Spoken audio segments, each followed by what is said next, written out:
1,500 University of Minnesota service workers will walk off the job in as soon as 2 weeks. These employees are responsible for cleaning buildings and dorms, maintaining the grounds, food prep, and oversee heating and cooling systems.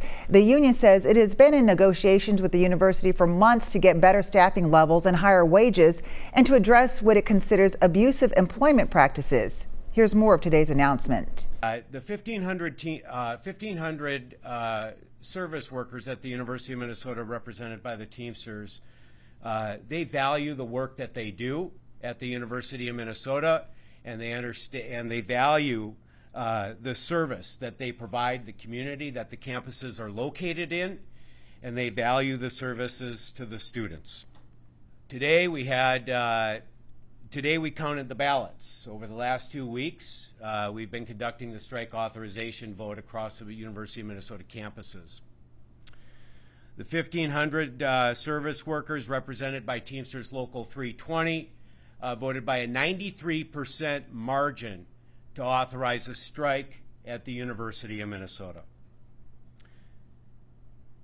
First thing tomorrow morning, the Teamsters will be filing their intent to strike with the State Bureau of Mediation Services, and will also be serving that notice to the University of Minnesota. We're not excited that we're at this point in our bargaining. We've always approached our bargaining with the intent of reaching a mutual agreement that meets the needs of the people represented by the Teamsters. To give an update on the bargaining and why we're at where we're at in our negotiations, we began this process several months ago. Our goal is to address our members' priorities in whole, to bring service workers at the University of Minnesota out of poverty, to negotiate a $20 an hour minimum wage,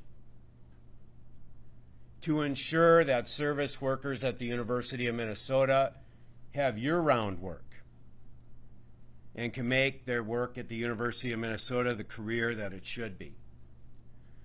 We have had record high or historically high inflationary rates over the last 12 months, and so it's a priority to negotiate wage increases that meet or exceed the rates of inflation.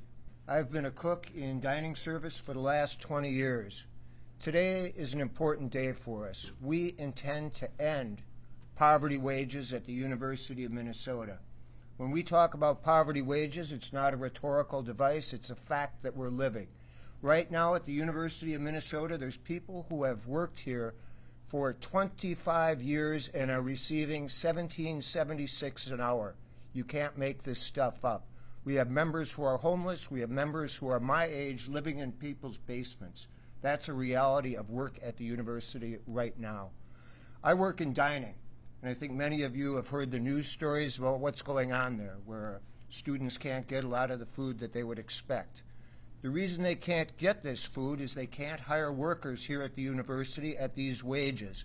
So instead what they're doing is bringing in temporary workers who earn $2, $4, $6 or more dollars an hour than those of us who have been here for decades. This is an injustice, and we will not allow it to continue. I think the university is at a cross point right now.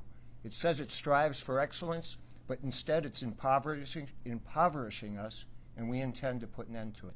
I've worked at the university for 25 years as a buildings and grounds worker. Last week I joined my Teamster coworkers and voted to go on strike for better wages. Our wages have stayed the same or gone backwards since I begun 21 years ago. Some of my coworkers even are more shorthanded and impoverished than I am. I see it every day when I come to work. People are working 40 hours a week, and yet we're still suffering. We know Joan Gable and the university administration can afford to pay us living wages. The university has record revenues, and administrators are giving themselves huge raises.